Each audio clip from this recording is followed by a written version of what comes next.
Chaplain wethu la womkhonto wesizwe asivulele nje ngomthandazo. Emva kwalokho ngiyocela uComrade Mafika abesethatha ke uhlelo. Ngiyabonga mfundisi. Asikhuleke.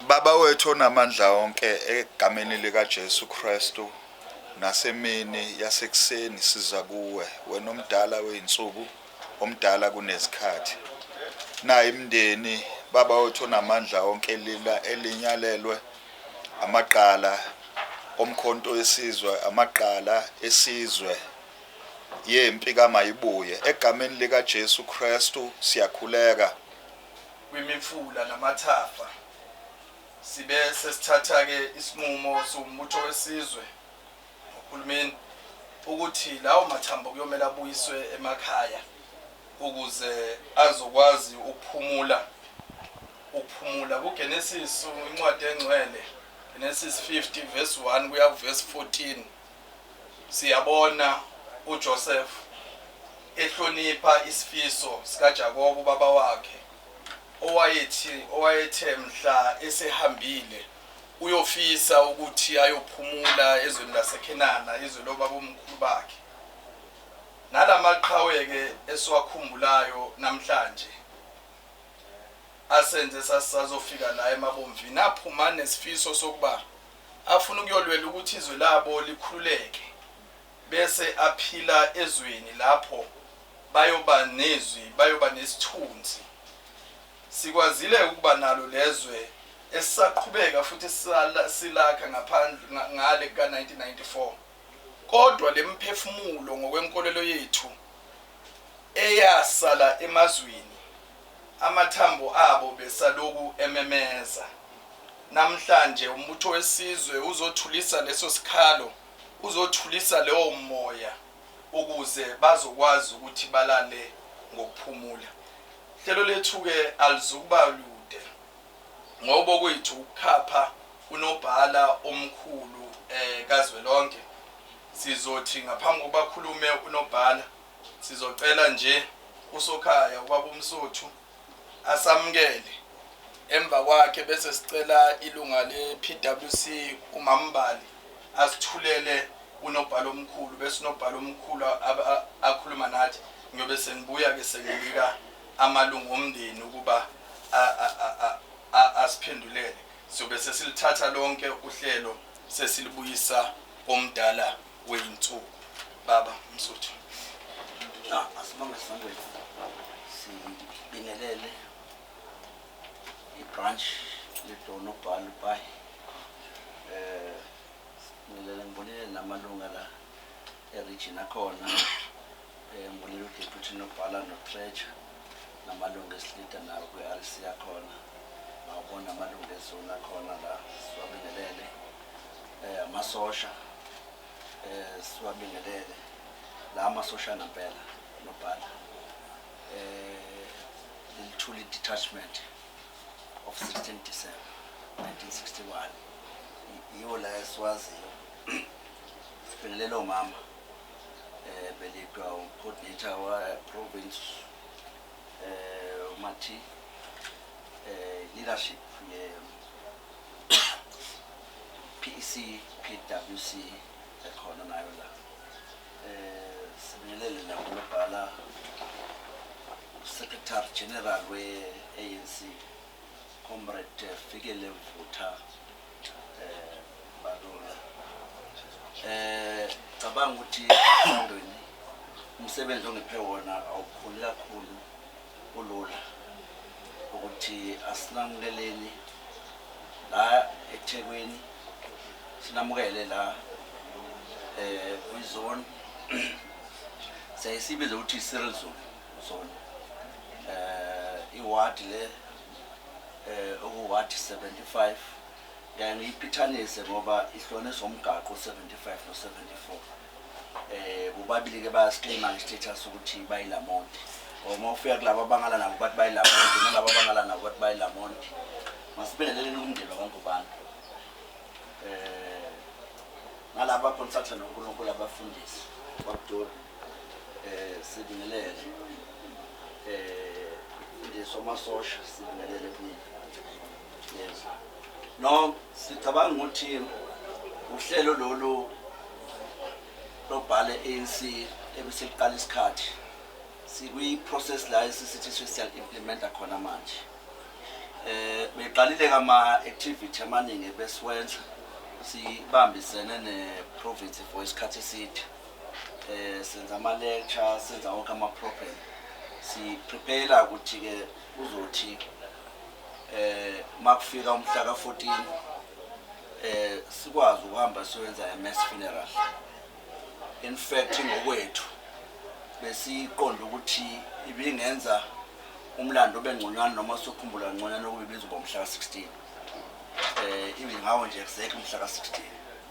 Nakho ke ngoba ke ezinto ezikahulumeni sibuye singakwazi ukuthi sisicontrol. Kodwa ke nakho noma seyikhona ke izokwazi ukuthi ihlale isikhumbuza lokho ukuthi lolu suku olubalekile nokuthi usuku ukuthi likadingane kuphela. Because nakhona ngokumlando lo ukhosi bakwaZulu lunomlando omkhulu omuhle kakhulu umhla ka16.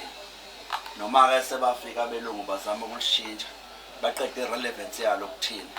Kuyike thina ke njengabaholi ukuthi sonke isikhathi asiyivuselele so that ne generation elandelayo yazi uma ikhuluma ngalolu suku ukuthi lali important kangakanani kumzabalazo esibona. Sawucela ke comrade ukuthi ke sinamukele sisho futhi ukuthi eThekwini le iregion nje efudumele nolwandle olufudumele mase siqede umcimbi noma ningabe nisagoduka SG akhona amabhishi la sojabula nje sonke then sesiyogoduka ke ngoJanuary noma sesizohamba sojoyina ngoJanuary ngoba ikhona lenye contestation esiyakhiwe entsha maku December between thina njengeTheku ne Cape Town. Iya ngokwanda kakhulu and igcine ukubona ngathi ziningi izinto ezirong esinazo. Ngeke ngathi ngelanga angeke ngihambe ngiyobheka ukuthi kwenzakala ne Cape Town ngaya ngoJanuary mangifika isimo sakhona sase west even ukudlula la. Kodwa ngoba nakho kasibaphethe laba amaphepha nezintatheli. Sasuku lesireport ngazi ukuthi hayi eThekwini amabhisha avaliwe isimo simbi kanti sase west kakhulu ngale. But ke hopefully siyakwazi nathi ukuthi sifake more investment kwi media so that i-aerial battle yethu be much stronger uma sikwazi ukuthi simotivate nathi ngalezi ikhathi lezi ze tourism ukuthi nathi sikwazi ukuthi sibe kodwa ke ebese ukuzele kahle la ekhaya ukuthi ke siphelezele uSG uzomphakamisa uComrade Mbali uSG okuyena ko bese sikhulumela sonke njengondlonkulu wethu mase kukhuluma yena ke thina kube sakukusho thina ukuthi silandele ukuthi sekuthweni senze lokuthiwa sikwenze. Ngibonga sana. Ngibingelele uSG wethu okhona phakathi kwethu. Ngibingelele iPEC ekhona phakathi kwethu eholwa ama-PWC members ethu akhona. Ngibingelele ubuholi bamasotsha ngempela kaKhongolose akhona phakathi kwethu. Ngibingelele udadewethu ohola i-Women's League uComrade Matho. Ngibingelele unobhala weTheku ne-leadership yonke yeTheku. Ngibingelele ubuholi be-branch. Ngibingelele ubuholi bonke obukhona bukalizwe khona phakathi kwethu. Ngibingelele ama-comrade wonke akhona kaKhongolose akhona phakathi kwethu. Ngibingelele abazosithathela okuzokwenzeka namhlanje okuhle ngendlela eyisimanga. Nobhala omkhulu into engenze ngasukumanga lomhlabelele engisukume ngawo namhlanje ingoba ngelinye ilanga lomndeni wawuhleli kusho ukuthi uNkulunkulu khona uzophendula. Bakhumbula ukuthi encwadini engcwele kuthiwa thula wazi ukuthi nginguThixo. Babehleli kulolozwi bethi ngelinye ilanga uNkulunkulu uyophendula umthandazo wabo nangempela uNkulunkulu uphendulile umthandazo wabo. Ngomgqibelo okanye kule weekend bazobe bejabula nabo njengayo yonke imindeni bekwazi ukuthi makufika uGood Friday uma sithola ithuba lokuthi sonke siye emathuneni nabo bakwazi ukuya emathuneni kanye nathi umkhuba lo wamaKristu avamise ukuwenza ngakufika isikhathi sika-Good Friday. Ngakho-ke bahlala belindile bengawazi umzuzu nehora, kodwa uNkulunkulu babemazi ukuthi ukhona. Namhlanje sifike leso sikhathi. Okwami-ke comrades, kusimple kakhulu ukuthi kulolu suku oluhle kanje lwanamhlanje ukuthi ngisukumise unobhala wethu, unobhala omkhulu ongadingi kahle hle ukwethula ngoba akekho ongamazi. Sonke siyamazi, simbonile ku-Youth League, sambona ey'nhlakeni ze-NEC eseyilunga nje, sambona i-NWC, sambona kuhulumeni okuze kwathi kule conference esifika kuyona sambona esekhethwa njengonobhala omkhulu. Ngiyacela nobhala ukuthi ukhulume nomndeni wakwaNgubane nama-comrades nabo bonke abakhona. Ngiyabonga. Enkosi ndiyabulela comrade Mbali, umphathi wehlelo, usomlomo wethu eMafrika, nobhala weregion, abafundisi esihamba nabo, ama-comrade alapha ngaphandle. Lapha namhlanje izobingelela umndeni wakwaNgubane. Sisente uhambe wazofikelela ingase nabanye sibafumayo kwezinye indawo Angola njalo njalo. Namhlanje njengonobhala-ke ikhokhele lamaqabane namafundisi esihamba nabo nabanye ngaphandle. Ngithunywe nguNdlunkulu ukuthi ngizonazisa into yokubana sibulela kakhulu kuni singazenzisi nembeko enisinike yona ukuthi sikwazi ukuthi nathi siqhamule ngalamaqhawe, sikwazi ukuthi sibeke imbali yokuthi eyiphi inxaxheba abayithathileyo ekuziseni inkululeko eMzantsi Afrika. Ukubuya kwalamathambo sisikhumbuzo kuthi nokutyala umoya phakathi kwelizwe lakuthi ukuthi singakholwa ukuthi siphuma njengoba silapha namhlanje eLamonti, abantwana nezizukulwana ezizayo bazawuhlala besazi ukuthi apha kulo mzi wakwaNgubane kwaphuma iqhawe kwathiwa kusanetwa waya ezizweni eyotreyina ukuba ngumkhonto ezolwela ukukhulula elizwe. So siyabulela kakhulu ngaloo mazwi. Ndifuna nje ngokufitshane ndifunde imbali ukwazi sikhumbuzane ukuthi lo mntu singaye abaNgubane nokuthi kwenzakala ntoni. Sayifunda ngesilungu, ibhalwe ngesilungu apha. Ithi ke ifundeka ngohlobo. Profile ka Comrade Lucky Boy Jones Ngubane.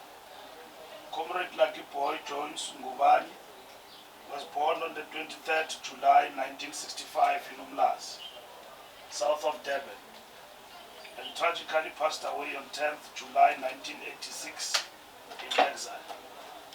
He was one of South Africa's youngest and most courageous revolutionaries. His life exemplified the unwavering commitment and sacrifice that defined the liberation struggle. From an early age, Comrade Ngubane was deeply affected by the systemic oppression of apartheid, which ignited his profound sense of justice and unrelenting desire for change.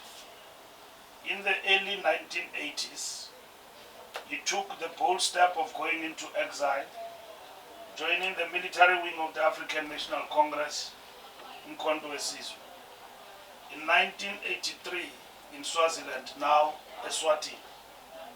In exile, Comrade Ngubane adopted Nomdikwere, Gcina Buthelezi, and Jones Ngubane. At only 15 years old, he made a life-altering decision to leave the familiarity of home and take up arms for liberation.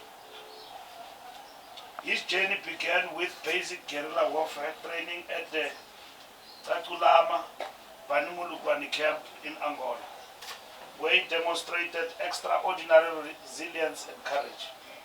Comrade Ngubani also attended the Solomon Mahlangu Freedom College in Mazimbu in Tanzania, an ANC established institution that provided education for young exiles. His time at SOMAFCO reflected his deep commitment to intellectual and political development, ensuring he was prepared to contribute meaningfully to the liberation struggle. Through rigorous military and political training, Comrade Ngubani quickly became a disciplined and dependable cadre within Umkhonto weSizwe. His assignments included critical security work at the ANC headquarters in Lusaka, Zambia, where he safeguarded the movement's properties, including the greenhouse. Despite his young age, he earned the respect of his comrades for his sharp intellect, unyielding determination, and readiness to take on any challenge, no matter the danger. Comrade Ngubani's untimely death occurred on 10 July 1986, when he volunteered to stand in for a comrade who was unavailable for duty. This selfless act epitomized his character, a young revolutionary who placed the cause above his safety.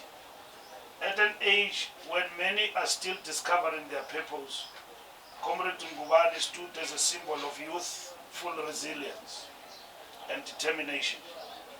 His bravery inspired countless others to join the struggle, proving that the fight for freedom transcended generational boundaries. His journey reminds us of the critical role young people played in shaping the future of South Africa, offering hope and leadership in the face of adversity. Today, the legacy of Comrade Lucky Boy Jones Ngubani is not just a chapter in South Africa's history. It is a testament to the power of youth to drive transformative change. His courage, sacrifice, and unwavering commitment to justice continue to inspire new generations to dream of a better world and take bold steps to achieve it. As we remember Comrade Ngubani, we honor his memory and the countless young men and women who, like him, dared to envision a free and just South Africa. His story is a beacon of hope, a reminder of the sacrifices made for our liberation, an enduring call to action for justice and equality. Ukawadu Lucky Boy, I rate that history because it is important. He could have become anything in life he wanted to be. He could have enjoyed all the things into ezenziwa ngabantu abasha, but walahla ubusha bakhe waya emazweni wolwela inkululeko at the age of 15. Some of us were not born, were not even conceptualized. Abazali bethu bengakabacabangi nocabanga ngathi. Kwabakho abantu abathatha lakubo ukuthi umzabalazo ufuneka uqhubeke. Nobo Mandela basejele, babanjiwe njalo njalo. Asihambeni siyoqeqeshwa sizoba ngamasoja at the age of 15. So he went into exile and trained as an MK soldier. Kule mbali emfishane esitshelwayo ngaye ukuthi wahamba wayeSAMAFCO eMazimbu wafunda, and then he was in the ranks of Umkhonto weSizwe. So abantu funeka bayazi ukuthi inkululeko was not free and many people sacrificed. So he could have become anything in life he wanted to be, but he chose to be involved in the struggle. Ngalomazi siyanibulela kakhulu. We know that it has not been easy, and when families were saying we want the bones of our loved ones to come home, and when we reached this chapter, and today we brought 42, and many others will still come, and Lucky Boy is one of them. And we are grateful and to the family that we have been able to achieve this milestone. It has not been easy, and it has been back and forth and so on, and government going to those states and so on to look at DNAs. It was just traumatic. Cabangi nje ukuthi into ebilula but sinukulela of not giving up on him ukuthi noba ulele emazweni siyamfuna thina singumndeni aze la ekhaya. So we are beneficiaries of his actions today. That is why we are free. Ngalo mazwi ndiyabulela egameni lombutho. Inkosi. Asibonge kakhulu nobhala omkhulu ngalawo mazwi afudumele abhekise hayi emndenini kuphela kodwa kithi sonke. Ngenkulu inhlonipho besisacela ukuthatha lelithuba sibuyisele emabomvini okuyibona bomndeni ukuthi babeke amazwi.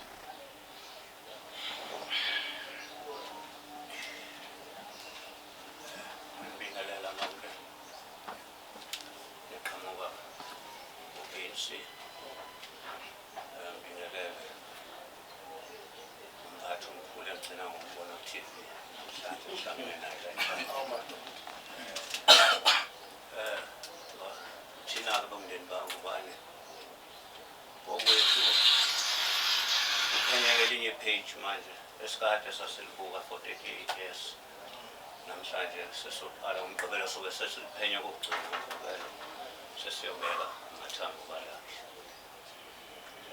Kona kube inkinga kube nzima lolu hlelo silokhu saliqala ngoJuly kodwa manje sesikhona seliye emaphethelweni. Akuzange kube lula okunye bekuye khona ungabonisani kahle ngendlela kodwa-ke kwagcina kulungile. Akwelethu isayithe nje sibonga kakhulu enisenzele kona ukuthi nalabo bangasekho abadala abasizalayo abaze bahamba emhlabeni inhliziyo zabo zibuhlungu ngala mathambo angavuma ukuthi abuye lapha eZambia. Ngizosho nje thina eZambia eLusaka ngoba ngikhumbula nje ukuthi anti baya kabili i-ANC bayisa khona kodwa bafike bahluleka ukwathola la mathambo. Kwaze kwayinto esesikhohlwe yona ukuthi hayi liyophinde yenzeka kodwa kuthe mekushaya uJuly bengazisa ngalolu hlelo ngabona ukuthi hayi-ke ukhona ukuzolunga.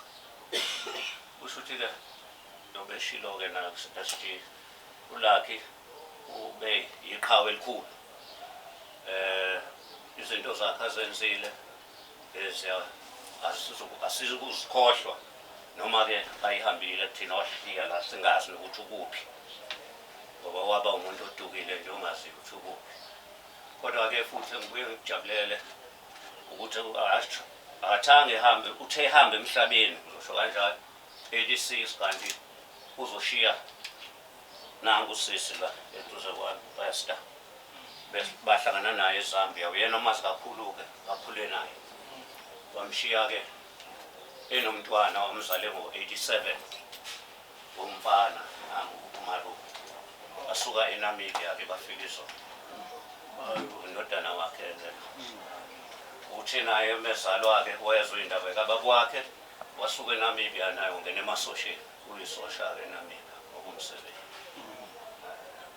Ngiyajabula siyabonga sonke ukuthi benathi sithemba ukuthi nangumgqibelo futhi noba nathi sesiyobeka amathambo kalakhe. Ngiyabonga.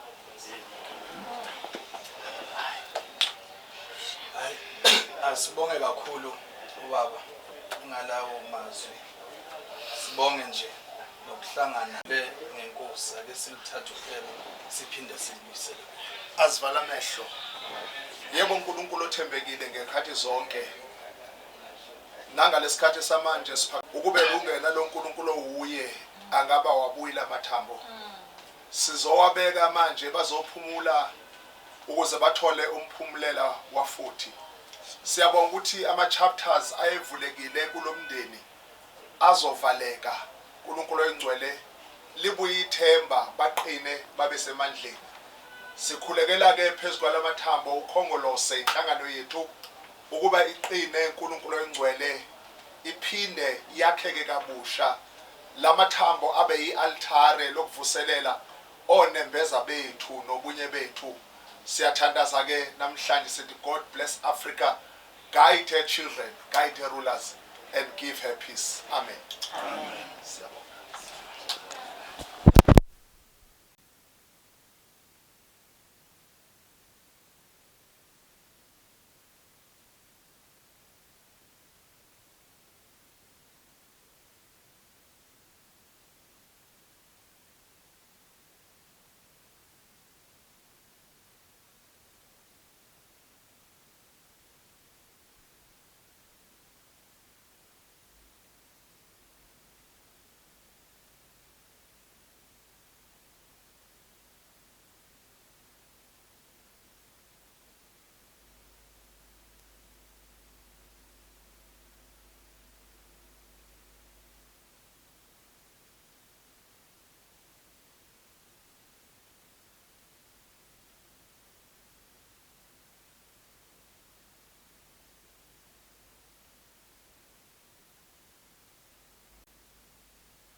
Like he was in the Umkhonto wesizwe.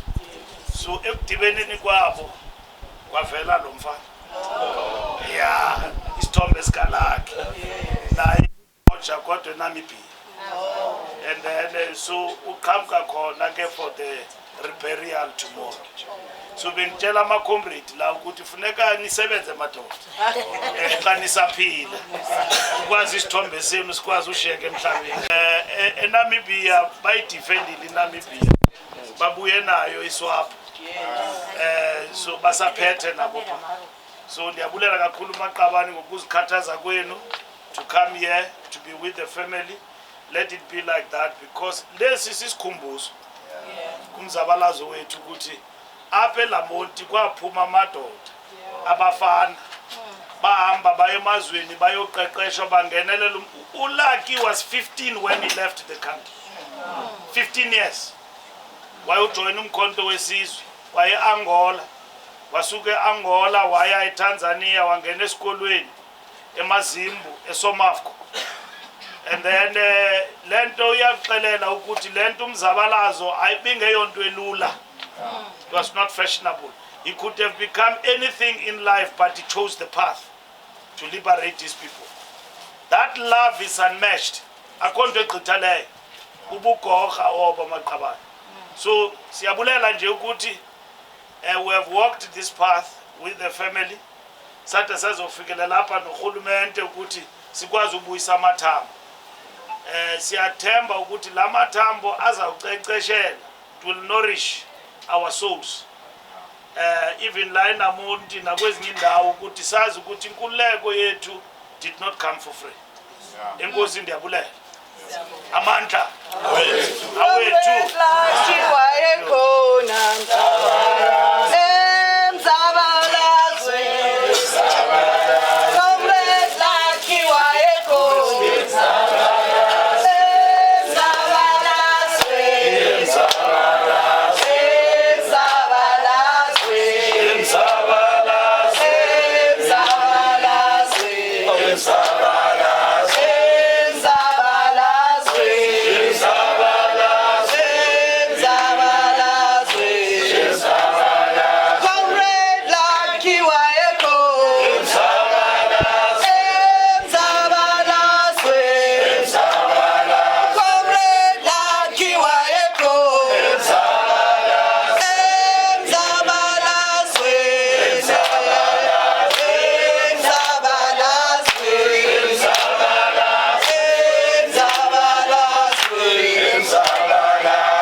uvuselela lokuqaphela lo umama uphuzwayo naye kwezinto zakwethu la mdlalo khona